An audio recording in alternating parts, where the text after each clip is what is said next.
She laughed, then cut it off and glanced over her shoulder quickly. It was almost as if she was surprised she'd laughed at all. You must not know me at all, then, because I'm one of the strangest women you'll ever meet. He grinned. I doubt that. So, you just like watching women in shops, then? She asked, a small smile playing on her lips. They were soft and pink. Pretty women? He shrugged. Oh, yeah. But no, we haven't met. Ah. She tilted her head. I'd hoped we had met, so my coming over here wouldn't seem quite so forward. He chuckled. Lady, this is America. You don't need a proper introduction to walk up to someone. You just do it. In that case. She nodded at the two women frowning at her from across the room, slid out the empty chair next to him, and smiled. They moved to the opposite side of the room, watching him closely the whole time, especially the pinch-lipped one. Nice to meet you. Grinning, he nodded. Likewise. Please, have a seat, he said sardonically. She laughed that musical laugh again. Thank you. Don't mind if I do. That's an adorable accent you have. The grin slipped off his face. Adorable?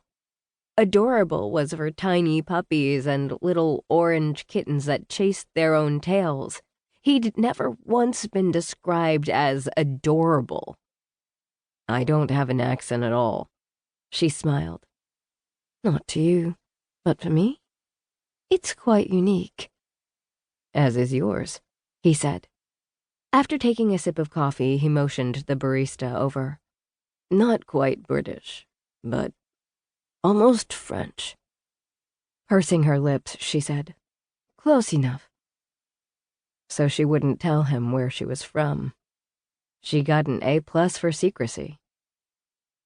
The woman who'd been watching him from behind the counter came over, all smiles. Yes? Can you get my friend here a fat-free caramel mocha, please? No cream, she said, smiling and friendly the whole time. Thank you. So much for her never saying please and thank you. She was proving him wrong on so many aspects without even trying. Usually that pissed him off, but in this case, it was refreshingly good news.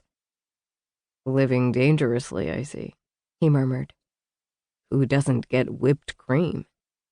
Tossing her hair behind her back, she met his stare head-on. I don't live dangerously at all for the most part. Taking risks is foolish and irresponsible. Spoken like a true princess. I agree. He leaned back in his chair and laced his fingers in front of his stomach. If everyone got whipped cream on their mochas, just think of the madness that could ensue. Rioting, murder, downright insanity. She laughed. It was perfect. Almost as if she practiced it every day until she got it just right. All right, Mr. Ass Pants. He choked on a laugh. Mr. what? She froze, looking mortified. Isn't that a phrase here? No. Laughing fully now, he reached out and squeezed her hand. I think you were going for Mr. Smarty Pants, or maybe Smartass. But the two don't really get combined. Oops. See what happens when I try to be silly. Utter madness. I think it's refreshingly cute, he countered. Not mad at all. She blushed. Actually blushed. Thank you. That was twice in 1 minute. He'd been so wrong. He had no idea what to do with that knowledge. He shook his head, unable to look away from her. She was so beautiful. Even more so now that he knew she didn't have a stick lodged permanently up her ass as he'd originally suspected. He didn't know if that was a good thing or a bad thing just yet, though, because it made her